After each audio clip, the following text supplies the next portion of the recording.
영범아, 네. DPF가 뭔지 모르시는 분들이 많더라고요. 그쵸. 알고 구매를 하시는 게 좋기는 합니다. DPF에 대해서 간단히 설명을 해줄 수 있나요? DPF는 배출가스 후처리 장치라고 보시면 되고요. 자, 쉽게 말씀드리면 엔진에서 나오는 배출가스가 이렇게 배기구를 따라서 쭉 나가는데 그 사이에서 먼지라든지 매연 등을 포집해 놓는 그런 거름망 역할을 한다고 보시면 됩니다. 제가 실제로 한번 보여드릴게요.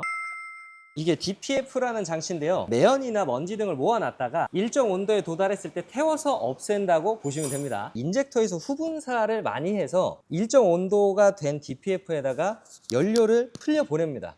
이게 그 경유가 같이 타서 없어지는 역할을 하기 때문에 연료의 관리성이 중요하다고 말씀드린 거고요. 그리고 DPF가 고장나는 원인이 대부분의 많은 원인들은 다른 곳에서 문제가 발생을 해서 DPF가 고장난 걸 수도 있어요. 예를 들어서 연료 라인이 안 좋아서 문제가 됐을 수도 있고요. 배출가스 제수한 장치에서 문제가 있어서 매연이 많이 나올 수도 있고요. 여러 가지 이유들이 있기 때문에 잠깐 말씀을 드렸었던 거예요. 사람으로 치면 위장입니다. 이빨이 안 좋아서 많이 못 씹어서 소화가 안 될 수도 있고 이상한 걸 먹어서 소화가 안 될 수도 있는 거잖아요. 그런 외부적인 요인으로 소화기관이 잘못되는 거죠. 열을 받아서 태워야 된다고 했는데 네. 일정 온도까지 올라가기 또 전에 시동을 꺼버리는 상황이면 이 안에 계속 찌꺼기가 쌓이는 거예요? 시내 주행을 좀 자주 하게 되면 아무래도 먼지만 쌓이고 배출되지 않아서 고장이 나는 경우가 생각보다 많습니다. 짧은 거리를 다닐 때는 뭐 디젤차를 어떻게 관리를 하면 좋을까요? 일부러라도 고속도로에서 정속 주행을 해주시면 됩니다. DPF 관리뿐만이 아니라 여러 가지 신경 써주셔야 되는 것들이 있는데요. 첫 번째는 연료 필터입니다. 연료 필터가 뭔데요? 말 그대로 연료를 걸러주는 필터인데요. 연료 안에는 약간의 이물질 그리고 수분기가 들어가 있을 수 있습니다. 그런 이물질들을 걸러주는 역할을 연료 필터가 해주는데요. 매연이 많이 나오지 않도록 어느 정도의 예열도 좀 필요해요. 엑셀을 막 밟아버리면 연소 과정이 좀 불안전하겠죠. 그렇다면 매연이 많이 나오게 됩니다. 그리고 이 차량도 엔진 오일 교체를 지금 준비 중인데요. 이 차량은 가솔린이지만 디젤차도 엔진 오일 관리를 잘 해주셔야 됩니다. 오일은 윤활 작용이 제일 크긴 하지만 기밀, 냉각, 완충 작용, 방청 작용 여러 가지 기능들이 있습니다. 이런 것들 중에서 하나라도 제 역할을 해주지 못한다면 불안전 연소가 되고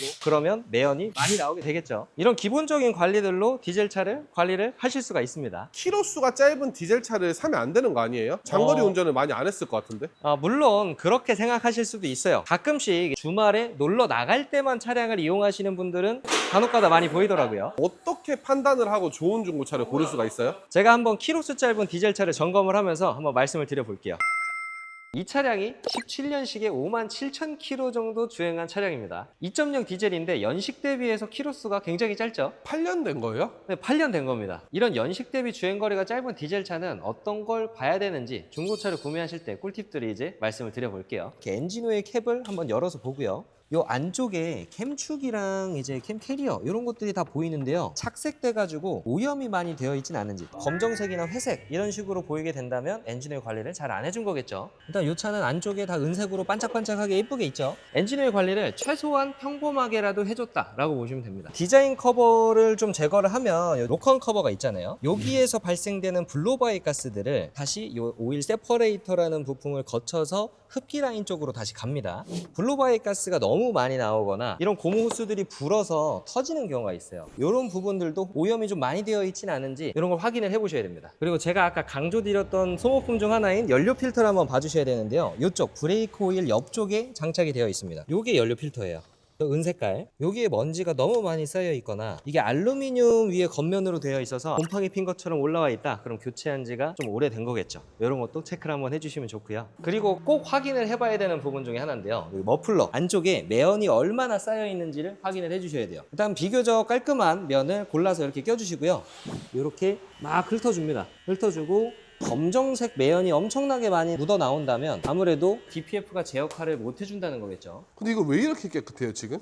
일단 이 차량은 아까 제가 말씀드렸던 것처럼 주말에만 좀 나가시지 않았을까 이렇게 좀 생각합니다. 그러면 막 이렇게 많이 묻어 나오는 경우들도 있어요? 많이 묻어 나오는 경우도 분명히 있죠. 일단 다른 디젤차도 한번 보여드리겠습니다. 일단 다른 또 깨끗한 면을 좀 준비를 했고요.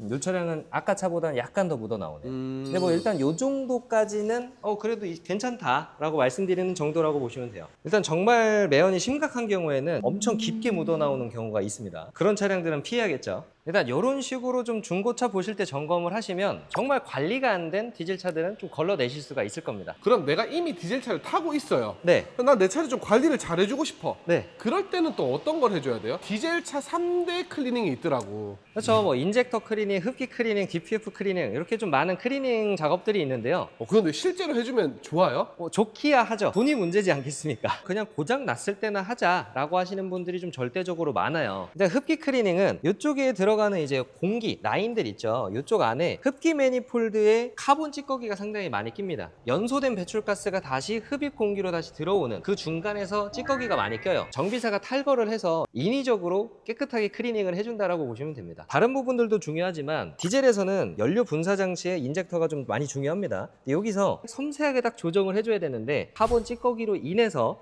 연료 구멍이 막히거나 손상된 경우에 인젝터를 좀 깨끗하게 청소를 해준다라고 보시면 돼요. 그럼 그거를 다 해줘야 되는 거예요? 물론 해주면 좋긴 하지만 안 해준다고 해서 뭐 갑자기 차가 망가진다거나 막 크게 무리가 간다거나 그러진 않습니다. 그 영건 팀장님은 이렇게 디젤차를 사도 된다라는 걸까요? 서울 시내에서 출퇴근용으로 사실 거면 절대 추천드릴 수가 없고 지방에서 출퇴근 거리가 30-40km 이상이다. 하루에 차량을 탑승해 있는 시간이 많다라면 디젤을 권장을 좀 드릴 것 같아요. 근데 그런 경우에는 하이브리드 사면 되지 않아요? 하이브리드도 좋기는 한데 이 정도 사이즈의 SUV를 하이브리드로 산다면 거의 시세가 3천만 원부터 시작을 하기 때문에 좀 금전적인 비용 부담이 좀 클 수밖에 없습니다. 그리고 이제 고속도로를 주행을 했을 때는 하이브리드랑 디젤차의 리터당 연비가 거의 비슷하게 나오기 때문에 연비적인 장점도 뒤처지진 않습니다. 그러면 이렇게 키로수가 짧은 디젤차도 사도 된다는 거죠? 잘 체크해서 구매를 하시면 괜찮다라고 말씀을 드리고요. 머플러에 매연이 많이 껴있는데 영범님이 사도 된다 그랬으니까 사야겠다 하시면 절대 안 됩니다. 자, 오늘은 이렇게 DPF에 관련된 설명을 드렸고요. 혹시나 이제 다른 게 궁금하신 게 있으시다면 댓글로 남겨주시면 다음 영상 제작에 참고하도록 하겠습니다. 감사합니다. 정비딜러 영범이었습니다.